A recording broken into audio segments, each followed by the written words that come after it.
amada, gracias por compartirnos estos preciosos cánticos que han sido solamente para la honra y gloria de nuestro Dios. Así que en esta hermosa noche vamos a continuar con nuestro programa. Será nuestro hermano Jorge Cambronero desde Costa Rica. Él nos estará presentando al expositor de esta hermosa noche. Adelante, mi hermanito Jorge Cambronero. Buenas noches, mis amados hermanos.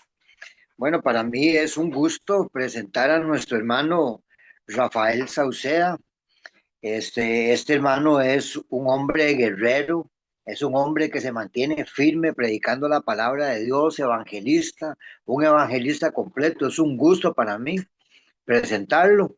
Nuestro hermano es graduado de la Escuela de Preparación para Obreros Cristianos en 1997 y se ha mantenido ministrando la palabra de Dios desde 1995 al 2014.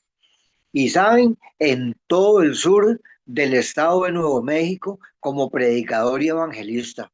Es un hermano firme que camina, gasta los zapatos, como dicen, predicando el evangelio. También se ha mantenido ministrando la palabra de Dios desde el 2016 hasta hoy en día en el área de Monterrey, Nuevo México, León y así como evangelista. Y no solo esto, nuestro hermano se mantiene colaborando en varias plataformas, ministrando la palabra de Dios por todas las redes sociales como esta en la que estamos hoy y en varias. Nuestro hermano usa cualquier cosa para predicar el evangelio. Es un hermano guerrero que Dios lo usa mucho. Y hoy nuestro hermano nos trae un tema muy bonito que se llama condenación versus victoria. Entonces, ahí queda nuestro hermano. Muchas gracias, mi hermanito Jorge Cambronero, por esta excelente presentación que nos ha hecho en esta hermosa noche de nuestro amado hermano expositor. Vamos a dejarle el tiempo a mi hermano Hugo Garzón desde Bolivia. Nuestro hermano estará haciendo la oración por el expositor y por la palabra. Adelante, mi hermanito Hugo Garzo. Gracias, hermanitos, y muy buenas noches. Oraremos. Amado Padre Celestial, venimos delante de ti con un corazón agradecido por el privilegio de reunirnos en este tiempo. Te damos gracias por tu amor, tu misericordia y por la oportunidad de aprender más de tu palabra. Señor, hoy queremos poner en tus manos el tema condenación versus victoria. Reconocemos que por nuestras propias fuerzas no podemos vivir una vida que te agrade, pero confiamos en tu Espíritu Santo, nos fortalece y nos transforma cada día. Examina nuestro corazón, revela aquello que debemos cambiar y ayúdanos a apartarnos de todo lo que nos aleja de ti. Padre, limpia nuestra mente, nuestras palabras y nuestras acciones. Danos un corazón obediente, humilde y dispuesto a vivir conforme a tu voluntad. Que cada hombre que escuche este mensaje sea inspirado a buscar una relación más profunda contigo y a reflejar el carácter de Cristo en su hogar, en su trabajo y en cada lugar donde se encuentre. Te pedimos que bendigas al hermano Rafael Sauceda mientras comparte su palabra. Llénalo de sabiduría, gracia y unción para transmitir el mensaje que tú has preparado. Todo eso te lo pedimos en el nombre de nuestro Señor Jesucristo. Amén. Amén, mis hermanitos. Amén. Muchas gracias, mi hermanito Hugo. Gracias por esta preciosa oración. Vamos entonces a dejarle el tiempo a nuestro amado hermano Rafael Sauceda desde México con el tema condenación versus victoria. Adelante, mi hermanito Rafael. Muchas gracias, mi hermano Roberto, y a todos los amados hermanos de la plataforma de Varones en Acción. Dios les bendiga grandemente. Agradezco a Dios por esta grande bendición y Es para mí una gran bendición y un honor el poder estar nuevamente con ustedes en este momento para compartir la palabra de nuestro Dios. Y también quiero tomar unos cuantos segundos para agradecer a todos los hermanos que han estado orando por su servidor y por la familia Sauceda Pérez.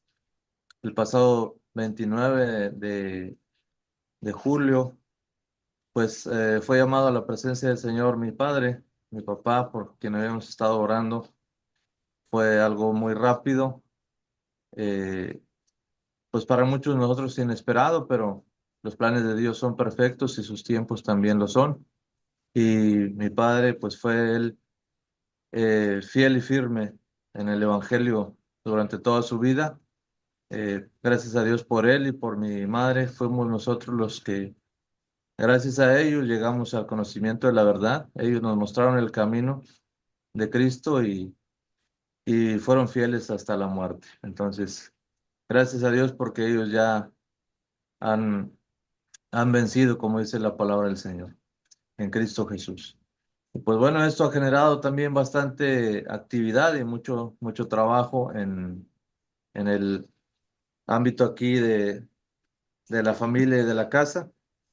Y gracias a Dios, hermanos, pues estamos aquí después de muchos días de desvelo y muchas actividades, pero con el amor en Cristo para compartir la palabra de nuestro Dios. Este tema, hermanos, es muy importante para toda la iglesia, hermanos, para toda la membresía de la iglesia de Cristo. Es muy importante. La condenación contra la victoria, condenación versus victoria. Y esto, hermanos, tiene un impacto muy grande porque dependiendo del nivel de comprensión y de entendimiento que nosotros, cada uno, logremos alcanzar a la luz de la palabra de Dios, eh, en consecuencia podremos trabajar de una mejor manera en nuestra vida espiritual. Esto es, hermanos, porque a lo largo de la palabra de Dios se nos muestra claramente la estrategia del enemigo, de Satanás. Satanás siempre se ha tratado de mostrar a la humanidad como un ser que tiene dominio, un ser que tiene eh, pues poderes y que realmente si nosotros como humanos nos comparamos con Satanás, pues él es en ese aspecto nos lleva ventajas porque es un ser espiritual de otro ámbito. Sin embargo, tenemos que estudiar a la luz de la palabra de Dios qué tanto es lo que el diablo todavía conserva en cuanto a ese control y a ese dominio. Y vaya, el diablo, de alguna manera, hermanos, es el causante de la condenación. Es el causante de que haya entrado al mundo la condenación. Lo vemos como el apóstol Pablo en Romanos capítulo 5 lo expresa claramente desde el versículo 12 en adelante, cuando habla acerca de la manera en cómo entró en el mundo el pecado y luego la muerte por consecuencia. Y así la muerte pasó a todos los hombres por cuanto todos pecaron. El diablo es el causante de llevar al hombre a la condenación. Y esto le hace creer a él, bíblicamente lo vemos, que tiene cierto dominio.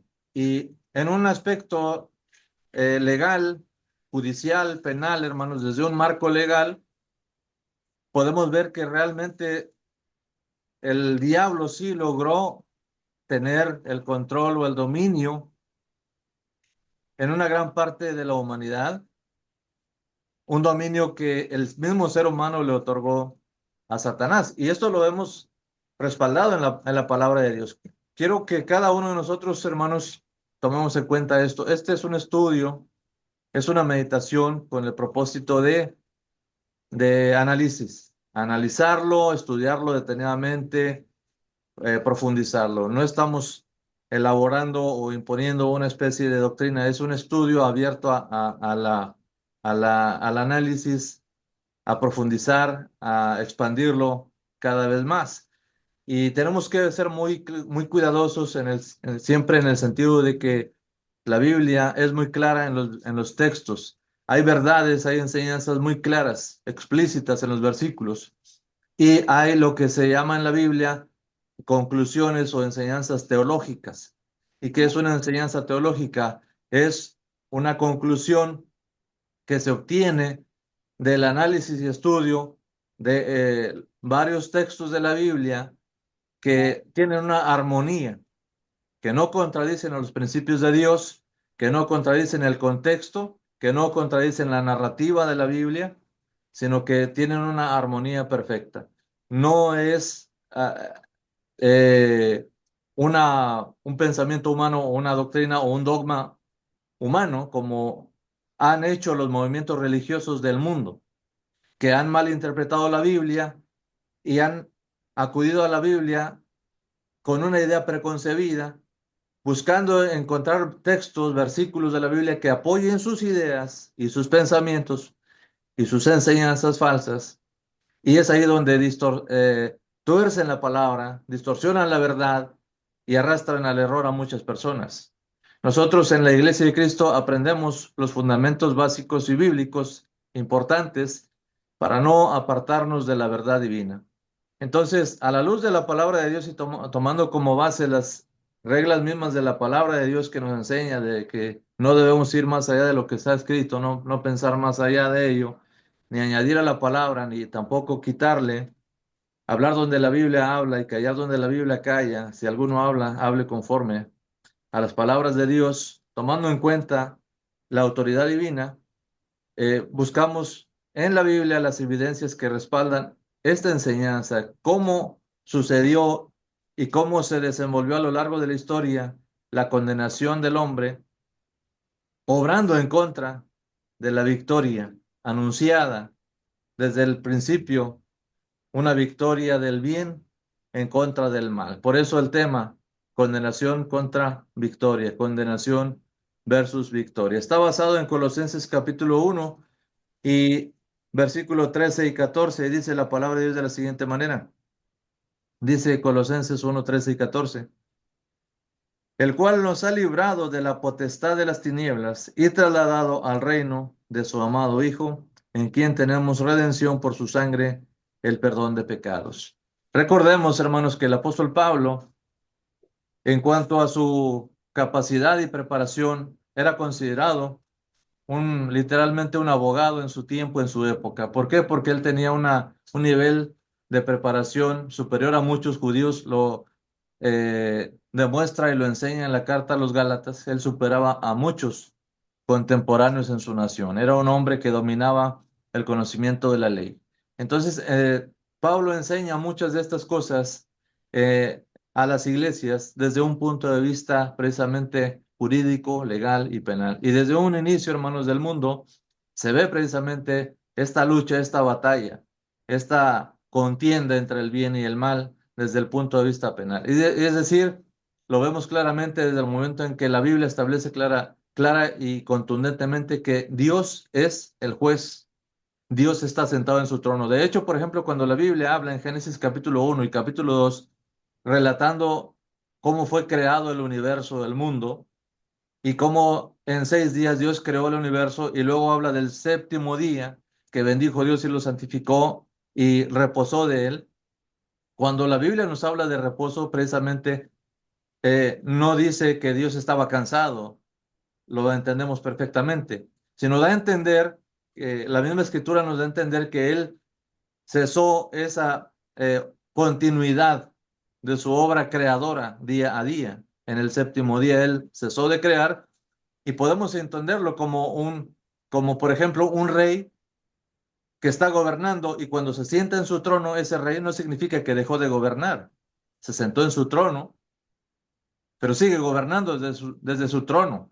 Y cuando nuestro Dios está hablando de reposo, está diciendo que Él está sentado sobre su trono para gobernar esa creación que Él acaba de traer a la vida, a la existencia. Entonces, desde ese momento Él es el Señor, el dueño del universo. Él establece las leyes, Él pone las leyes en el jardín en Edén, le pone las leyes a Adán y Eva, y cuando ellos se rigen por esas leyes, al violar esas leyes, hermanos, quedan convictos, se convierten en reos, se convierten en personas merecedoras de condenación. ¿Y quién los instó y quién los llevó a la condenación? Satanás, la serpiente antigua. Entonces, cuando habla aquí Colosenses capítulo 1, versículo 13, que dice que Dios nos ha librado de la potestad de las tinieblas, aquí vemos el dominio de Satanás. Cuando habla explícitamente de potestad de las tinieblas, está hablando de un control, de un dominio, de un alcance en donde todos los que están bajo esas tinieblas están bajo ese poder, están bajo ese dominio. Y cuando Dios nos libra por la obra de Cristo de la potestad de las tinieblas y nos traslada al reino de su amado Hijo, versículo 14, en quien tenemos redención por su sangre, el perdón de pecados. Aquí está la condenación en el reino de las tinieblas por la desobediencia y a causa del pecado. Y tenemos en el versículo 14 la victoria en Cristo Jesús por medio de su sangre derramada en la cruz. La lucha, la batalla de todos los tiempos, desde Adán, desde la desobediencia de Adán y Eva, Génesis 3:15, cuando se da la promesa de redención, hasta el momento de la cruz de Cristo, una lucha, una batalla por el control. Satanás tiene, desde la desobediencia del hombre, un control en su gran mayoría sobre la humanidad a causa del pecado y a causa de la desobediencia. Incluso todos aquellos que vivieron bajo la línea de fe, de la línea de Abel, como lo menciona el escritor de los Hebreos, tuvieron que estar en un lugar donde se consideraba que estaban bajo una condenación. ¿Por qué? Porque ellos cometieron pecado, ellos desobedecieron y de acuerdo a la ley, ellos merecen un lugar donde, si bien no estaban sufriendo como aquellos hombres impíos, sí estaban en un lugar donde no tenían comunión con Dios a causa del pecado. No hubo quien quitara de en medio ese pecado de toda la humanidad. Ellos estaban esperando la venida del Señor, la redención, la restauración, la victoria en Cristo Jesús. Pero aún ahí estaban en un lugar donde el mismo adversario, Satanás, considera que no tienen comunión con Dios y por causa de sus pecados y desobediencias no tienen derecho a la presencia de Dios. Y de hecho ellos cuando van al Seol y van al Hades, ellos no tienen derecho a la presencia de Dios a causa de sus pecados, porque si fuera de otra manera, entonces la Biblia nos diría claramente que ellos tenían una comunión con Dios, pero cuando Adán y Eva en Edén, a causa de la desobediencia, pierden los derechos y los privilegios que tenían en Edén. Ellos oían la voz de Dios, ellos tenían comunión con Dios, ellos caminaban con Dios en Edén. Ellos gozaban de un lugar físico, pero con ciertos rasgos de eternidad, porque Dios les regaló, les concedió ese privilegio. Cuando viene el pecado, la desobediencia, Génesis capítulo 3, ellos son echados de la presencia de Dios y Dios pone a los querubines que protegen, resguardan la entrada a el huerto y el alcance del hombre hacia el árbol de la vida. Lo dice claramente Génesis capítulo 3. Entonces ellos son echados de la presencia de Dios. No hay presencia de Dios a causa del pecado. Cristo viene con su obra redentora a regresar, a restaurar la comunión del hombre, del ser humano, de la humanidad que cree en el Evangelio, a restaurar la comunión del hombre para con Dios, otra vez a tener ciertos privilegios de comunión con Dios. El diablo, Satanás, hermanos, muchas veces vamos a analizar esto, primero, esta parte de cómo es que la humanidad entera estuvo bajo los dominios de Satanás, a excepción de la gente de fe, los hombres, la línea genealógica de fe, la descendencia de hombres piadosos, de hombres de fe, que esperaban las promesas de Dios, creyeron en Dios y vivieron por fe, pero como dice Hebreos capítulo 11, murieron sin haber recibido lo prometido. ¿Por qué? A causa del pecado, a causa de la desobediencia, porque no había un sacrificio perfecto que fuera capaz de declarar inocente y justo a la humanidad hasta que viniera Cristo. Entonces el diablo tuvo un dominio, tuvo un control. Romanos capítulo 5, versículo 12 en adelante. Dice el apóstol Pablo que la muerte reinó desde Adán hasta Moisés, haciendo referencia desde el periodo de Adán, el periodo patriarcal, todo el periodo de la edad mosaica hasta que termina Moisés. ¿Cuándo termina Moisés? En la muerte de Cristo en la cruz. Termina el antiguo pacto, Hebreos capítulo 8 y capítulo 9. Termina el antiguo pacto y comienza el nuevo pacto de Cristo. Ahí termina Moisés. Todo el tiempo anterior, la muerte reinó y Satanás trajo muerte por medio de la desobediencia del hombre. Entonces, cuando el hombre, el ser humano, Adán y Eva y la humanidad comienzan a desobedecer a Dios, de alguna manera, hermanos, el diablo comienza a tomar control de la humanidad. Lo confirma Romanos capítulo 1 del ser humano que vive lejos de Dios. Pero tenemos evidencias en la Biblia de cómo el diablo toma un control legal o jurídico de la humanidad. Lucas capítulo 4, versículo 5 al 7, cuando Jesús es tentado por Satanás y Satanás le lleva a un monte muy alto y le ofrece todos los reinos del mundo y la gloria de ellos, dice, porque esta potestad a mí me ha sido concedida. Jesús mismo, el Señor, no puso objeción a la afirmación de Satanás.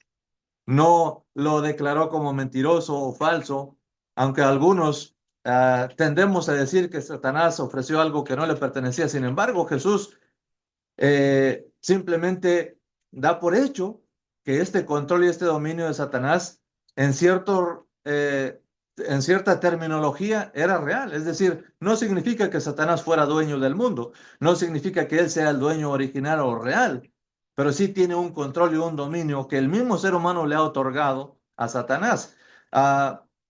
Esto lo confirma, hermanos, la palabra de Dios en Romanos capítulo 6 y versículo 16. Usted lo puede ver. Algunas citas, hermanos, yo les voy a proporcionar las citas, usted lo puede leer porque está extenso el estudio, pero Romanos 6, 16, el apóstol Pablo dice que todo aquel que se somete a obediencia a alguien se convierte en siervo o esclavo de aquel a quien se somete.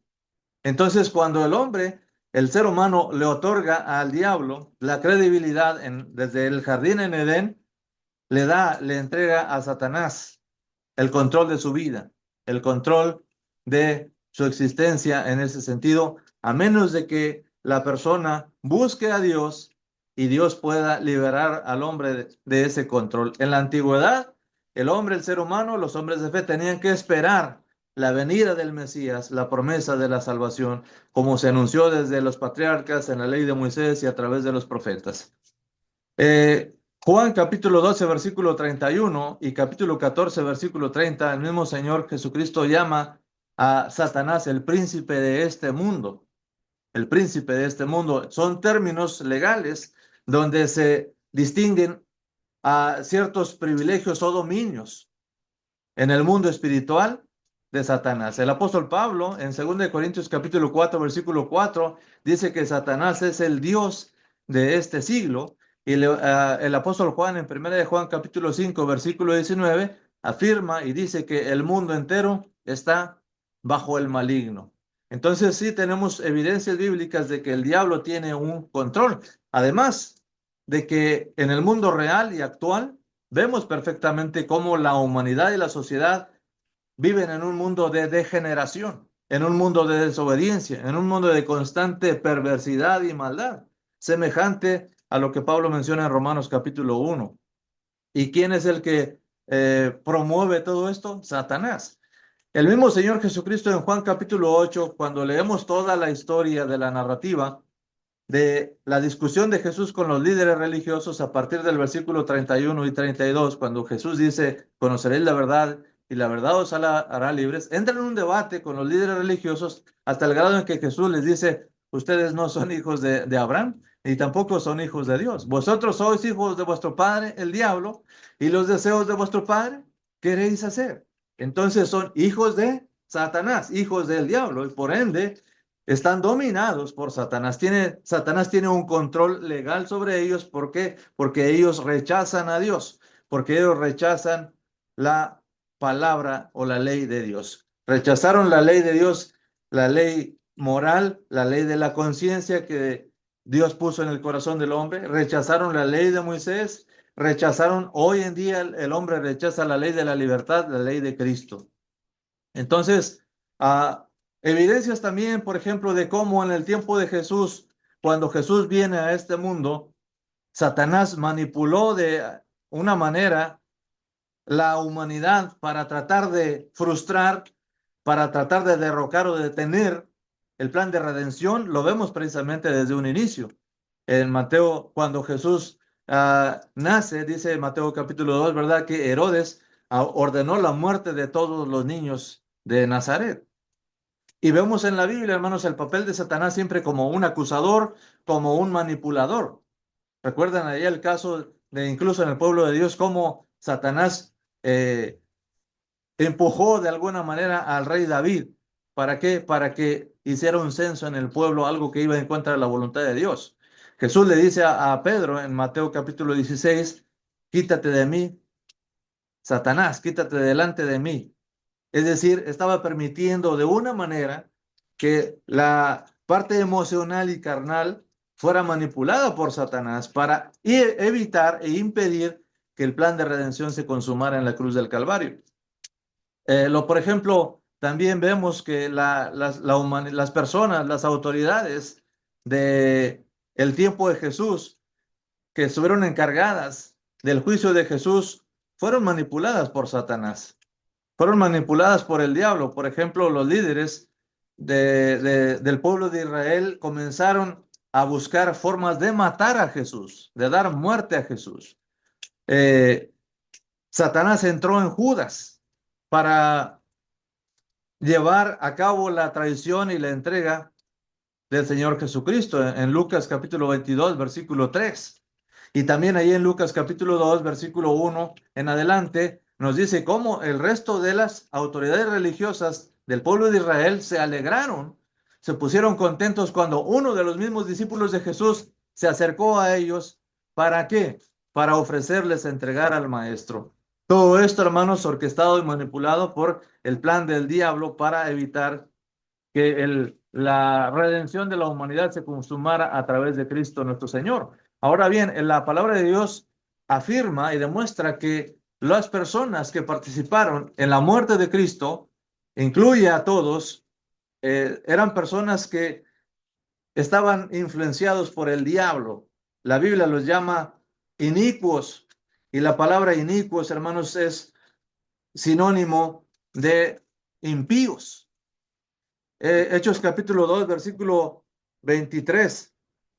Dice así la palabra de Dios, Hechos 2, 23, hablando de Jesús: a este, entregado por el determinado consejo y anticipado conocimiento de Dios, prendisteis y matasteis por manos de inicuos, crucificándole. El apóstol Pedro está haciendo referencia a los judíos que están presentes en el día de Pentecostés. Está diciéndoles: ustedes tienen la carga, la culpa moralmente de la muerte de Jesús, de la muerte de un inocente, porque lo declararon inocente en muchas maneras. Dios declaró a Jesús inocente de muchas formas, a través de Pilatos. No encuentro ninguna culpa en este hombre, Juan capítulo 18. La esposa de Pilato también dijo: no tengan nada que ver con la sangre de este justo. El centurión junto a la cruz también dijo: verdaderamente este era hijo de Dios. No encontraron mal en él, fue declarado legalmente inocente, y a pesar de eso fue llevado a la muerte en la cruz. Hechos capítulo 2, versículo 23 que acabamos de leer, dice que todos los que participaron, dice el apóstol Pedro, para llevar a Jesús a la muerte, son hombres con manos inicuos, manos de inicuos, impíos. ¿Y qué es un impío, hermanos? ¿Qué es un inicuo? Un inicuo, hermanos, es alguien que está fuera de la ley, alguien que está en contra de la ley moral de Dios, alguien que es rebelde. ¿Qué es un impío, hermanos? Un impío es una persona que actúa, ahora sí en el marco legal, con toda, hablando en el mundo espiritual, con premeditación, alevosía y ventaja. Un impío no solamente es alguien que comete un error, que hace un pecado. No, un impío es una persona que está sin temor a Dios, sin reverencia. El original griego da la idea de personas que no tienen reverencia, personas que se presentan ante Dios con falta de respeto. No es lo mismo que un ateo. No es que no creen en Dios, sí creen en Dios, pero no le respetan, no le veneran, no tienen temor de Él, son impíos, son personas que están en contra de, y la Biblia los presenta constantemente en un mundo contrario a los justos. Salmo capítulo 1, Salmo 1, capítulo 1, presenta claramente el camino de los justos y el camino de los malos, de los impíos. Y los hombres que presentaron ahí a Jesús y lo llevaron a la muerte, tanto judíos como gentiles romanos, Pedro dice, son inicuos, es decir, manipulados por las influencia de la potestad de las tinieblas, gente que está bajo la potestad de las tinieblas. Y todas las personas que no han obedecido el evangelio hasta el día de hoy permanecen bajo la potestad de las tinieblas. De una manera, en un mundo legal, le pertenecen a Satanás, no que Satanás sea dueño de ellos. Sin embargo, al creer las mentiras del diablo, ellos están legalmente destinados por voluntad propia a un castigo eterno juntamente con el diablo, como lo dice la palabra de Dios. Pero están bajo la potestad de las tinieblas, no están bajo el poder de Dios, no están en el reino de Cristo, están bajo un poder de condenación. Entonces, yendo un punto más adelante en el poder de la condenación, el poder de la condenación, el poder de la muerte, el reino de la muerte, tomemos en cuenta Hebreos capítulo 2, versículo 14, donde nos habla también de que había un poder de la muerte y que ese poder de la muerte lo tenía el diablo. Dice Hebreos 2, 14, así por cuanto los hijos participaron de carne y sangre, él también participó de lo mismo, para destruir por medio de la muerte al que tenía el imperio de la muerte, esto es, el diablo. El diablo tenía el imperio de la muerte, tenía la potestad de la muerte y tenía por el temor de la humanidad a todos aquellos hombres en la antigüedad sujetos a servidumbre. Entonces, bajo este contexto, cuando Jesús es condenado, desde el momento en que recibe una sentencia, independientemente de que él es inocente y no ha cometido pecado, en el libro de la carta a los Hebreos 4:15 nos dice que él fue tentado en todo, pero sin pecado.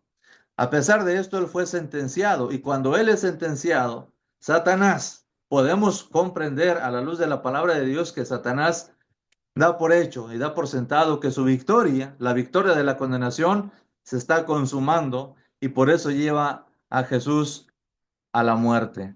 ¿Sí? Es algo muy interesante, hermanos. Es algo muy interesante. Satanás lleva a Jesús a la muerte creyendo que ahí en la cruz del Calvario él va a obtener la victoria sobre el bien, la victoria sobre la redención y va a evitar que la salvación de la humanidad se consuma, se lleve a cabo. Hay un texto, hermanos, que nos proporciona una gran enseñanza, un campo de investigación y de enseñanza en 1 Corintios capítulo 2, capítulo 2, versículo 7 y 8. Dice la palabra de Dios, 1 Corintios 2, 7 y 8. Mas hablamos sabiduría de Dios en misterio, la sabiduría oculta, la cual Dios predestinó antes de los siglos para nuestra gloria, la que ninguno de los príncipes de este siglo conoció, porque si lo hubieran conocido, nunca habrían crucificado al Señor de gloria. Siempre ha existido un debate de quiénes son los príncipes de este siglo, pero hay evidencias bíblicas y el contexto bíblico nos enseña claramente que los príncipes de este siglo a los que se refiere el apóstol Pablo, evidentemente es el príncipe de este siglo, es Satanás y su dominio, es la potestad de las tinieblas, puesto que los romanos, Pilato y los soldados romanos, realmente ellos no tenían un interés personal de acabar con la vida de Jesús o de llevar a Cristo. Ellos no ganaban nada con la muerte de Cristo en la cruz. Las autoridades religiosas judías que llevan a Jesús a un juicio y a condenación de muerte, realmente ellos no iban a ganar nada con la muerte de Cristo en la cruz. Simplemente ellos lo rechazaron como el Mesías y se acabó. Pero el que sí tenía un interés muy grande de llevar a Cristo a la muerte y que fuera crucificado eran los príncipes del mundo espiritual. Y si ellos hubieran sabido que en la cruz realmente comenzaría su derrota, nunca lo habrían crucificado. Entonces, esto claramente nos hace entender que cuando Jesús es crucificado, Satanás está dando por hecho que está siendo crucificado bajo condenación y la condenación está triunfando, está venciendo. Esto es muy interesante, hermanos, porque hasta este momento, Satanás, ante los ojos humanos y ante los ojos del mundo espiritual de la maldad de las tinieblas, al momento de ser condenado en la cruz, él está siendo derrotado.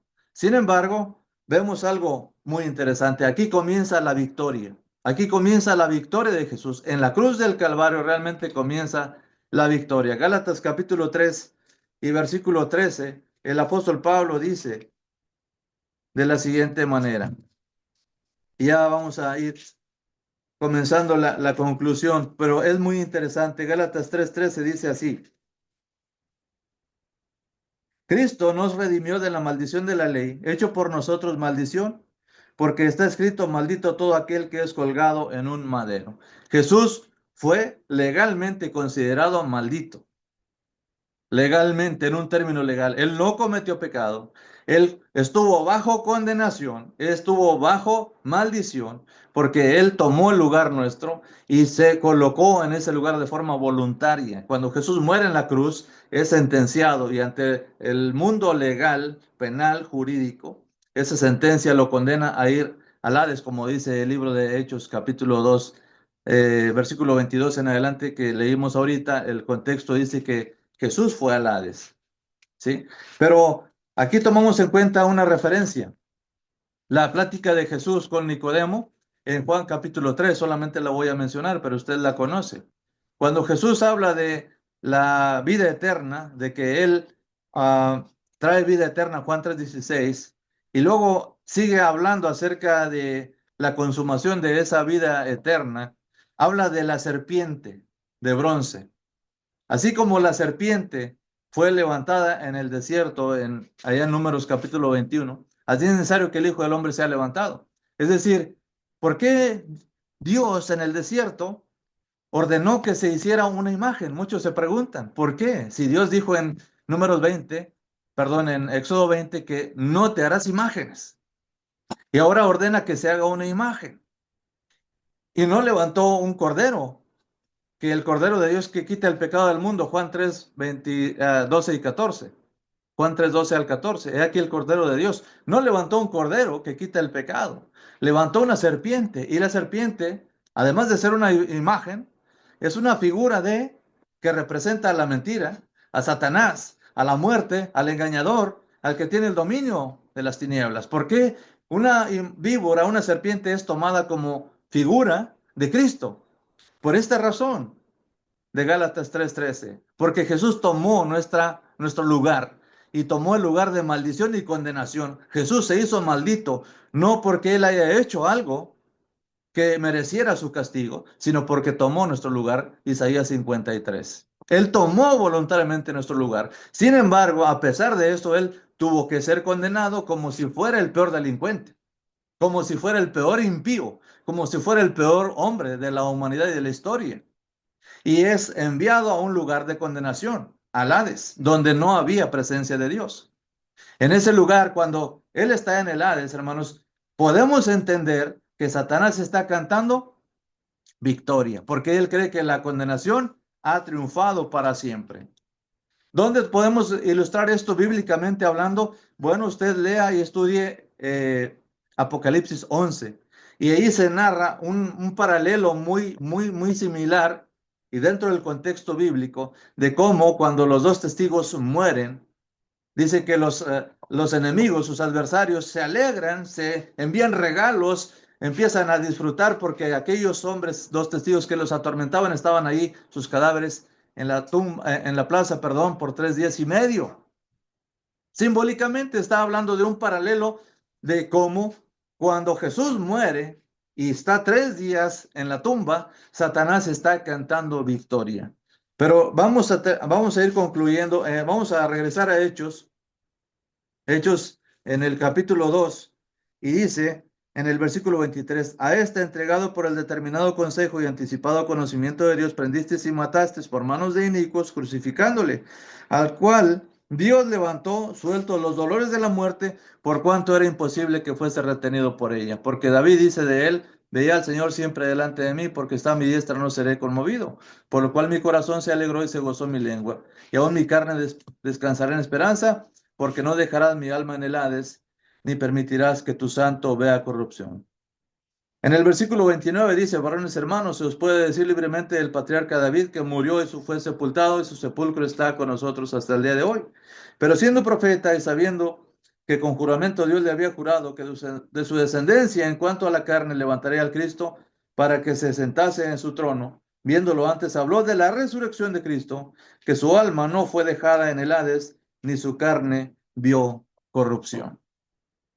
¿Por qué el alma de Cristo no fue dejada en el Hades? Porque como dice el texto anteriormente el apóstol Pedro, suelto los dolores de la muerte, por cuanto era imposible que fuese retenido por ella. Porque no había un castigo realmente en el término legal, jurídico, que hiciera que Jesús estuviera en un lugar de condenación. La muerte no pudo retenerlo, por lo tanto, la muerte en la cruz de Jesús fue el comienzo realmente de la derrota de la condenación, y la resurrección consuma la victoria de la salvación y de la vida eterna. Romanos capítulo 1, versículo 4 dice que Jesús fue declarado Hijo de Dios con poder por la resurrección. Cuando Jesús resucita, se consuma, se ratifica, se declara legalmente ante el mundo espiritual que Él es el Hijo de Dios cuando Él ha resucitado de entre los muertos. El apóstol Pablo en Filipenses capítulo 3, versículo 20 y 21 dice, mas nuestra ciudadanía está en los cielos, de donde también esperamos al Salvador, a nuestro Señor Jesucristo, versículo 21, el cual transformará el cuerpo de la humillación nuestra para que sea semejante al cuerpo de la gloria suya, con el poder con el cual tiene sujetas todas las cosas. La victoria es nuestra en Cristo Jesús. Romanos capítulo 8, versículo 1, ahora pues ninguna condenación hay para los que están en Cristo Jesús, los que no andan conforme a la carne, sino conforme al Espíritu. Jesús pagó, y si usted lee todo el capítulo 8 de Romanos, habla de que Él tomó nuestro lugar y pagó el precio de la condenación, y ahora el acusador, Satanás, que se presenta en todo el contexto bíblico como acusador legal, como ese fiscal, Zacarías capítulo 3, versículo 1, está ahí, delante de la presencia de Dios, acusando. Apocalipsis 12 habla de que era el acusador allá en el cielo. Ahora no puede acusarnos a nosotros. ¿Quién acusará a los escogidos de Dios? Dios es el que justifica. Él es el que dio su vida por nosotros. Y como Él pagó un precio siendo inocente, salió victorioso, y con su resurrección, hermanos, dio certeza jurídica y legal al triunfo. Por eso Colosenses 2, versículo 14 y 15, Pablo dice que Jesús, despojando a los principados y potestades, los exhibió públicamente, triunfando sobre ellos en la cruz. Romanos 4:25 nos dice claramente que nuestra justificación es consumada por medio de la resurrección de Cristo de entre los muertos. Y Romanos capítulo 3 nos habla precisamente, hermanos, de que Cristo es el justo y el que justifica al que es de la fe de Jesús. Él es el justo y Él es el que declara justo a los que es de la fe, al que es de la fe de Jesús. La victoria en Cristo, hermanos, nadie la puede arrebatar. Nadie nos puede quitar la victoria. Solamente tenemos que creer en Él, obedecer el Evangelio. Y leemos por último un texto, hermanos. Un texto que nos enseña perfectamente esto. Tomamos en cuenta que esto todo se ve en un ámbito espiritual. Efesios 3, 8 al 10. Pablo dice que cuando nosotros anunciamos el Evangelio y cumplimos la misión que Dios tiene para la iglesia, que a través de la iglesia sea dada a conocer la multiforme sabiduría de Dios. ¿A quiénes? A los principados y potestades. El mensaje del evangelio anunciado por la iglesia no se queda nada más en este mundo. Traspasa este mundo al ámbito espiritual y llega el mensaje de victoria hasta el mundo de las huestes de maldad, a los principados y potestades. Leemos 2 de Timoteo 1:10. 2 de Timoteo 1:10. Y con ese texto, hermanos, concluimos. Hay mucho más material acerca de la victoria en Cristo Jesús. La victoria legal de Cristo, la victoria del Señor. Pero 2 de Timoteo 1:10 dice así. Vamos a leer desde el versículo 9. Dice, desde el 8, por tanto, no te avergüences de dar testimonio de nuestro Señor, ni de mí, preso suyo, sino participa de las aflicciones por el Evangelio, según el poder de Dios, quien nos salvó y llamó con llamamiento santo, no conforme a nuestras obras, según el propósito suyo y la gracia que nos fue dada en Cristo Jesús antes de los tiempos de los siglos, pero que ahora ha sido manifestada por la aparición de nuestro Salvador Jesucristo, el cual quitó la muerte y sacó a luz la vida y la inmortalidad por el Evangelio. Gloria a Dios, hermanos, la victoria en Cristo Jesús. Quitó la muerte y sacó a luz la vida. Todos los que estaban en la condición de muerte cuando Jesús fue su alma al Hades, todos estaban en condición de condenación y de muerte. Pero como la muerte no pudo retenerle y Él resucitó, Él obviamente da victoria a todos los que creen en Él, comenzando desde la sangre de Abel hasta nuestros tiempos y hasta que Cristo venga por segunda vez. La victoria de Cristo, hermanos, es realmente un mensaje poderoso. Pero nosotros tenemos que tener cuidado, hermanos, que Satanás no limite ese mensaje en nuestra vida, que no nos haga creer que tenemos limitaciones, que no nos haga creer que Él todavía tiene dominio sobre nosotros, porque dice Colosenses 1:13 y 14 que leímos, el cual, con su poder, nos ha liberado de la potestad de las tinieblas y trasladado al reino de su amado Hijo, por la sangre preciosa de Cristo Jesús. Él pagó la culpa, Él cargó la culpa moral, judicial y penal por nosotros.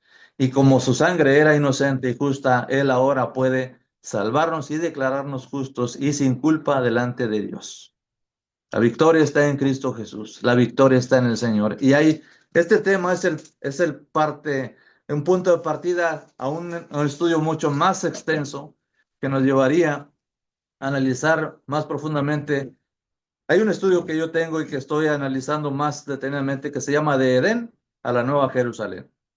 Y está impresionante cómo Dios obró a través de todo el tiempo para darnos victoria y esperanza en Cristo Jesús. Y ahora en Cristo tenemos una presencia espiritual semejante a la que tenía Adán y Eva en el Edén. Todavía no es la presencia de Dios, porque eso sucederá hasta después del juicio de Dios, después de la resurrección de los muertos. Pero ya tenemos el Espíritu Santo, ya tenemos la presencia de Dios, ya estamos en el reino de Cristo, ya le pertenecemos legalmente a Cristo, no le pertenecemos a Satanás, porque Cristo murió por nosotros, quitó la muerte y sacó a luz la vida, le quitó el imperio de la muerte a Satanás y nos da libertad para que no vivamos en temor y en esclavitud, sino en la libertad gloriosa de los hijos de Dios. Gracias, hermanos, por su atención en esta noche. Que Dios les bendiga a todos. A usted, mi hermano Rafael, gracias por compartirnos esta lección, esta clase tan importante como lo ha sido la condenación versus victoria. Y es que recordemos como lo que usted decía, hermano Rafael, realmente cuando Cristo fue crucificado, el diablo pensó que la batalla él había ganado, sin darse cuenta que es ahí donde el Señor Jesús los exhibió públicamente, derrotados completamente. Así que, hermanos amados, si Cristo está en victoria, todos los que hemos creído en Él somos más que vencedores, dice la palabra del Señor. Así que, qué tema tan precioso, hermano Rafael, gracias. Yo sé que usted se mantiene muy ocupado, hermano. Yo sé que usted predica en varias plataformas y gracias por tomarse el tiempo para darnos esta clase aquí en la plataforma de Varones en Acción. Bendecimos su vida, hermano, bendecimos su ministerio y, hermano amado, que toda la consolación venga de parte de Dios, hermanos. O sea, para toda, no solamente para usted, sino para toda su hermosa familia. Yo creo que su papá y su mamita dejaron un buen legado en usted, hermano. Y esperamos que ese legado continúe con la familia Sauceda. Dios lo bendiga, mi hermano Rafael. Hermanos amados, por motivo de compromiso, nuestro hermano Rafael no va a estar con nosotros en las preguntas y comentarios. Entonces, hermanos amados, nuestro hermano Robert Montero, si llegara a surgir alguna pregunta, pues él la estará notificando. Hermano amado, él la estará llegando a hacer en el chat en el grupo de chat. Y por supuesto, nosotros se las estaremos haciendo llegar al hermano Rafael.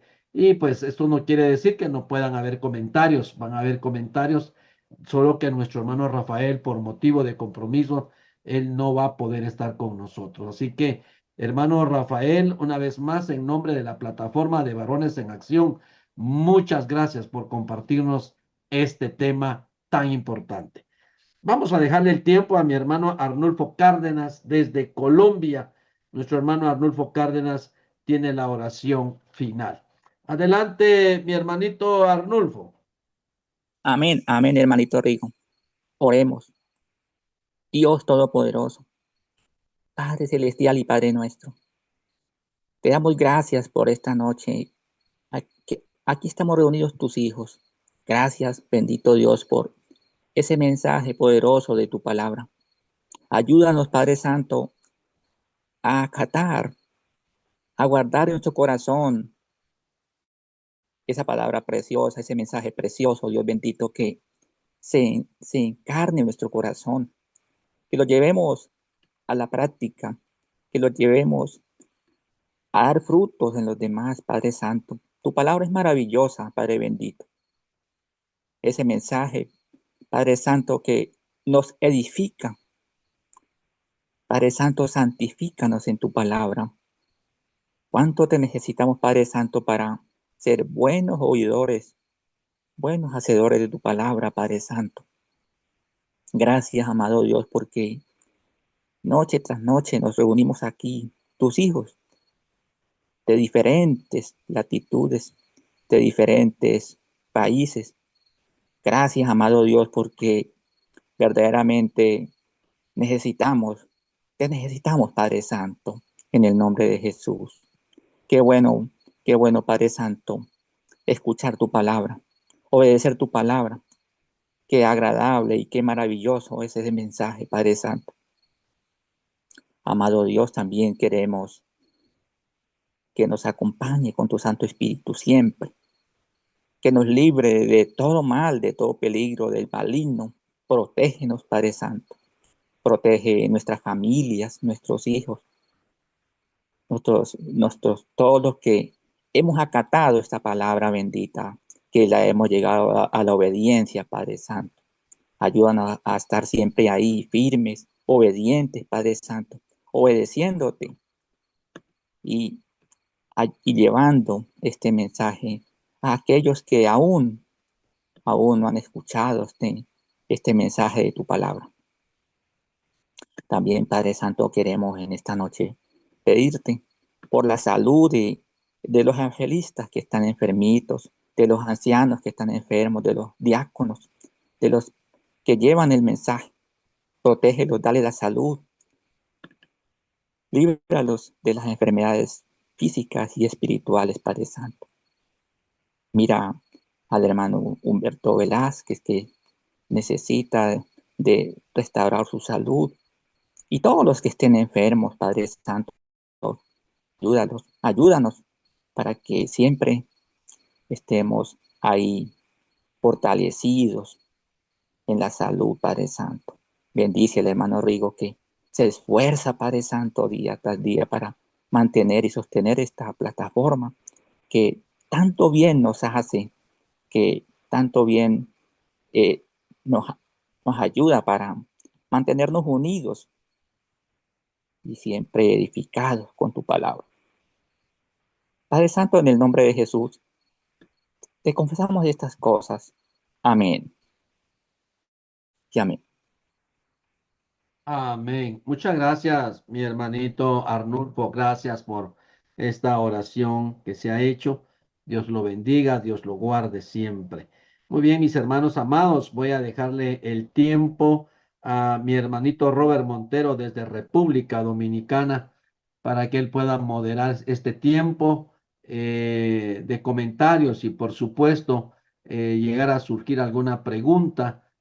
Por supuesto, aquí la vamos a estar escribiendo y se la estaremos haciendo llegar a nuestro hermano Rafael Sauceda. Adelante, mi hermanito Robert Montero. Muchas gracias, mi hermano Rigoberto Chamalé, por el privilegio que nos da y que el Señor puso en su mente y en su corazón, el que en esta noche usted nos permita ser útil en este servicio que cada lunes, miércoles, viernes llevamos para glorificar y alabar el nombre de nuestro Dios. Gracias también a nuestro querido hermano Rafa, como decimos por aquí cariñosamente, a nuestro hermano Rafael Sauceda por el gran mensaje que nos ha aportado sobre el tema condenación versus victoria. Así que, mis santos hermanos, desde ya pueden ustedes levantar su manito. Y ahí estoy mirando la primera manito que la tiene mi amado hermano José René Rosa, para quien le damos entonces los minutos de lugar para que haga su exposición de los comentarios o en su defecto agregar cualquier otro detallito. Adelante, mi hermano René Rosa, el tiempo es suyo. Muchísimas gracias, hermano Robert, por esta oportunidad de participar en este programa. Lastimosamente, el hermano Rafael Sauceda no puede participar de este espacio porque el tema que nos ha compartido es un tema que realmente en el caso personal mío lo considero un tema de vital importancia para nosotros, no solamente en el ministerio propiamente hablando, pero la vida cristiana, porque entender ese contraste, que se generó precisamente por la aparición de Cristo Jesús es vital para nosotros. Muchas veces nosotros siento que vivimos todavía en el otro extremo, en el lado de la derrota, y creemos no ser capaces de muchas cosas. Y eso se debe a que tenemos una teología muy equivocada en cuanto a los resultados del sacrificio de Jesús, de su entrega por nosotros, que de manera teórica lo manejamos bien, pero en la práctica muchas veces creemos que somos inferiores a otros. En el Evangelio de Lucas, en el capítulo 10, cuando Jesús envía a los apóstoles a los 70, en la misión de expandir las buenas noticias del reino, como dice la palabra de Dios, porque es lo que ellos predicaban en ese tiempo, ¿verdad? Recordamos que ellos no predicaban el Evangelio de Jesús, sino que anunciaban el Evangelio del reino. Y en ese sentido, cuando ellos son enviados a anunciar precisamente la buena noticia del reino, ellos regresan. Y yo siempre me imagino el regreso de ellos tan efusivo, eh, tan alegre, que pienso que es como los niños de escuela, de la escuela que regresan de su primer día de clases. Van contentos. Y me imagino realmente la algarabía que se forma, que se genera, las pláticas, todo lo que había sucedido. Y eso es interesante porque la razón por la cual ellos se alegran es porque los demonios se sujetan en el nombre de Jesús. Ellos le dicen a Jesús, aún los demonios se sujetan en tu nombre. Sin embargo, creo que, y este es el punto que yo quería compartir con el hermano Rafa para escuchar de él un poco más todavía, pero estamos nosotros acá. Y entonces el punto al cual yo llego cuando leo ese texto es que Jesús, aunque seguramente se goza con ellos, porque es precisamente, ese es el resultado de la obra de Jesús, de la presencia de Jesús en la vida de ellos, aunque él todavía no ha muerto en la cruz, pero sabemos que la presencia de Jesús ya significaba derrota para Satanás, para los demonios. Eso lo vemos reflejado en los evangelios, solamente la presencia de Jesús. Has venido para atormentarnos, por ejemplo, le dicen aquellos demonios a Jesús, pero es interesante que Jesús le va a decir, a pesar de su gozo que ellos traen, le va a decir, no se gocen, no se regocijen de que los demonios son expulsados por el poder de mi nombre, sino él le va a decir algo más todavía. Le va a decir, gócense de que su nombre esté escrito en el libro, en el libro de la vida, pero le va a decir, yo veía a Satanás caer como un rayo. Y creo que aquí es donde está lo interesante realmente. Y creo que es aquí donde nosotros los cristianos tenemos que llenarnos también de ese gozo que nos sobreexalte, mucho más que el gozo que traían los discípulos, porque nosotros somos portadores del Evangelio. Pablo hablaba del poder del Evangelio, que no me avergüenzo del poder del Evangelio, tiene poder de Dios para salvación. Y cuando el Evangelio es predicado, cuando nosotros abrimos nuestra boca para anunciar el Evangelio, Satanás es destronado de los corazones de las personas. Ya imagino Jesucristo viendo caer a Satanás como fulminado por un rayo cada vez que uno de nosotros se atreve a comunicar el Evangelio a una persona. Entonces siento que realmente el poder de la victoria que Jesús nos da a nosotros lo tenemos de manera tan real en nosotros porque tenemos el Evangelio para llevarlo a las personas. Y eso nos debe de llenar todavía de mucha más, de mucha mayor responsabilidad, pero también de mucho mayor gozo de ser portadores de este mensaje que conmueve no solamente la tierra, como dice la Biblia, sino los cielos mismos. Y como hablaban tal vez los mayas, ¿verdad? Que hablaban de esos tres mundos, el inframundo, el mundo actual y el supramundo que ellos llamaban. De igual manera, pues nosotros sabemos de que Satanás mismo es vencido, es derrotado. Ya lo fue derrotado, lo sabemos, pero nosotros también podemos provocar que esa derrota sea plausible en el enemigo cuando es destronado del corazón de una persona. Muchísimas gracias, hermanos, porque me extiendo, pero me llama poderosamente la atención este tema. Gracias.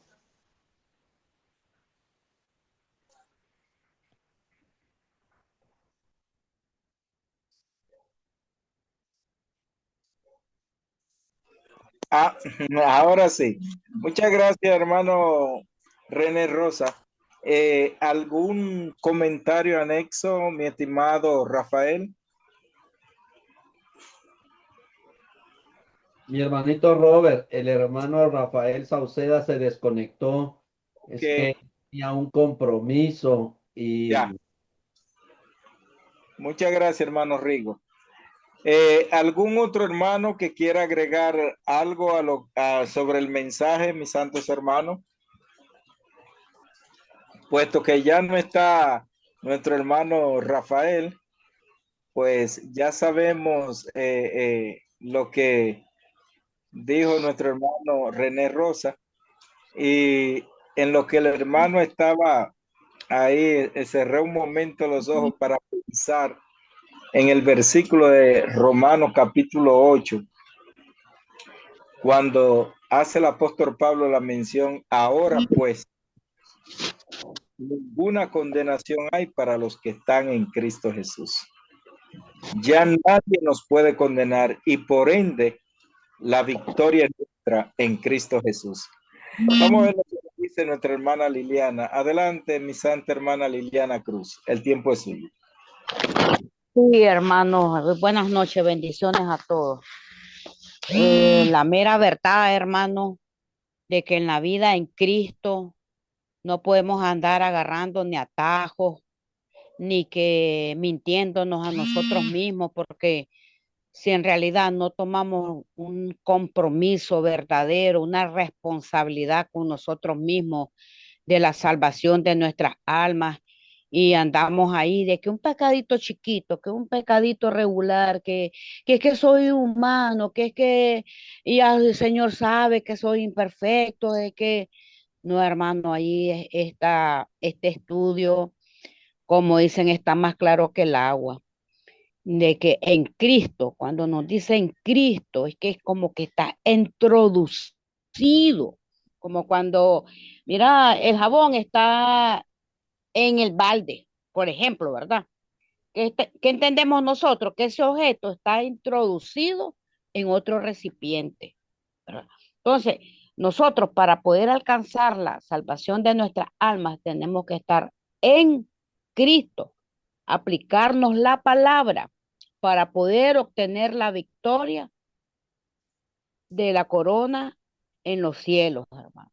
Ya el que no lo quiera ver de esta manera, de que después de varios años de estar bautizado o recién bautizado, lo que sea, hermano, es que debemos de quitarnos ese, como dicen, un entendimiento regular o que voy a ir mejorando, no, hermano, esta es una actitud de decisión, de sí o solo sí, sí o no, no, es sí o solamente sí. Gracias, hermano, buenas noches. Muchas gracias a usted, mi querida hermana Liliana. Como mencionaba nuestro querido hermano René Rosa, a veces nosotros los creyentes vivimos en una teología un poquito errada, creyendo, como dijo el apóstol Pablo, lo más digno de miseria. No sabiendo nosotros, hermanos, que ya esa victoria fue generada en Cristo y por ende nos toca, ya Él hizo posible todo, hermano, lo hizo posible. Como decimos nosotros, no vale la pena llorar por la leche que se derramó. Y nótese que, como decíamos ahorita, el versículo de Romanos 8:1, ahora pues, ahora, lo leemos mañana y aún dice ahora, lo leemos pasado, ahora, es un tiempo perfecto, presente todo el tiempo, ahora, lo que implica que somos hijos de, ya nuestra victoria está ganada. Sigo buscando alguna otra manito, si no en su defecto, entrego ya los micrófonos a mi querido hermano Rigoberto. Al parecer ya los hermanos han quedado conscientes con los comentarios que se han hecho mención del hermano René Rosa, también nuestra querida hermana Liliana. Así que lo que nos resta es, mis santos hermanos, pasar los micrófonos al hermano Rigoberto Chamalé, agradeciendo de antemano la oportunidad. Que Dios me le bendiga, Dios me le guarde. Y con los comentarios concluyo lo que hace mención nuestro hermano José Bello, que menciona sobre Hebreos 2:18, haciendo la conjetura de lo que estaba hablando nuestro hermano Rafael. También nuestro hermano Isaac agradece al Señor por el estudio que ha dado nuestro hermano Rafael. Y se despide nuestro hermano Javier, deseándonos la buena noche. Y asimismo el hermano Rafael también nos dice bendiciones para todos y muchas gracias. Nos dice que le hagamos llegar las preguntas de las que no entendamos. Nuestro querido hermano Juan Luis también nos desea más feliz noche con su descanso. Y nuestro hermano Manuel también agradece a Dios por ese estudio y nos desea la buenas noches. Sé que hermano Rigo, Dios le bendiga todo, pero no quiero dejar entregarle a usted hasta que mi hermano Víctor Hugo Garson nos dé su aporte a lo que hemos oído. Adelante, hermano Víctor. Gracias, hermanito. Quiero opinar también sobre el tema, ¿no? Condenación y victoria, ¿no? Son dos palabras cercanas, pero tienen una distancia bien tremenda, pues, ¿no? Es una distancia tremenda. Pero esa victoria es a través de, esa victoria es a través de Jesucristo, pues no es por nosotros la victoria en realidad, pues Jesucristo ha hecho esa victoria. Por eso decía, el otro hermanito decía, aunque haya hecho todo, dice, ¿no? Milagros, uno puede haber hecho todo, es perfecto puede ser, o cercano a perfecto, milagros. Pero dice, sería la palabra? O sea, no te impresiones por eso. Es simple, tú ya estás en tu nombre ya está escrito en el nombre de la vida. Esa es la victoria, ¿verdad? Eso, y eso es a través solamente de Jesucristo, ni siquiera es por nosotros, pues. Por más que todo hagamos, todo lo que milagros podemos hacer, todo podemos hacer, la victoria es de Jesucristo. ¿Ya? Eso es lo que puedo entender de este mensaje, hermanitos. Gracias. Muchas gracias a usted, hermano Víctor Hugo Galson, por ese aporte tan significativo y aclarante también. Muchas gracias. ¿Algo más que iba a agregar, hermano Víctor? No, nada más, hermanito. Gracias, gracias. Ok, hermano. Mi hermano Rigoberto, dispongo los micrófonos a su servicio. Muchas gracias. Dios le bendiga. Muchas gracias, mi hermanito Robert. Gracias por tener siempre esa predisposición de servirle a mi Señor a través de esta plataforma. Gracias, hermano, por ese carisma que usted tiene para moderar el tiempo de preguntas y comentarios. Muchas gracias, mi hermanito Robert. Dios lo bendiga. Hermanos, aprovechando que todavía habemos 22 hermanos en la plataforma, quisiera pedirle favor a nuestro hermano José René Rosa, si él puede hacer una oración en esta noche por nuestro hermano. Se me va, déjeme ver acá, nuestro hermano, no tenía el nombre del hermano Humberto Velázquez. Como les comenté a ustedes, el hermano Humberto, los médicos le declararon que tiene cáncer. Entonces, un hermano que maneja varias plataformas, nuestro hermano maneja plataformas desde Colombia, también maneja una plataforma me parece, de allá de portugués. Y pues el hermano es bien joven, el hermano es soltero y pues los médicos han declarado que tiene cáncer y pues nosotros sabemos que tenemos un Dios todopoderoso, tenemos un Dios grande, que Él es el que tiene la última palabra, Él es el que tiene el control de todo. Entonces, hermano René, yo quiero pedirle en el nombre de Jesús, si usted nos puede elevar en una oración clamando por el hermano, pidiéndole al Señor por el hermano Humberto Velázquez. El hermano es de Colombia, hermano René. Por supuesto, hermano, vamos en este momento a orar, vamos a inclinar nuestros rostros y oramos. Señor Dios eterno, en el nombre de Cristo Jesús, estamos llegando ante tu divina presencia, agradeciéndote con todo nuestro corazón por tenerte a ti como nuestro Dios. ¿A quién más podríamos tener fuera de ti que pudiera compadecerse como lo hace de cada uno de nosotros? Por eso estamos muy agradecidos de todo corazón por el favor que nos concedes de ser llamados tus hijos. y de poder acercarnos confiadamente al trono de tu gracia y encontrar allí el oportuno socorro que nosotros necesitamos. En este momento hemos escuchado esta petición que nuestro hermano Rigoberto hace a favor de un hijo tuyo, un siervo tuyo, nuestro hermano Humberto Velázquez. Nuestro hermano ha sido diagnosticado con una enfermedad que no solamente afecta una parte de su cuerpo, sino que se extiende a través de su cuerpo. Por eso nosotros pedimos, Señor, que tú puedas poner tu mano de poder en la vida del hermano Humberto, para que puedas detener el avance de esa enfermedad. Y no solamente lo puedas detener, sino que lo puedas eliminar, Padre, por favor, en el nombre de Cristo Jesús. Tú tienes el poder para hacerlo. Tú lo puedes hacer de diversas maneras, porque no dudamos jamás del alcance de tu poder, el cual es infinito. Tampoco dudamos nunca del alcance de tu misericordia, las cuales manifiestas a nosotros todos los días de nuestra vida.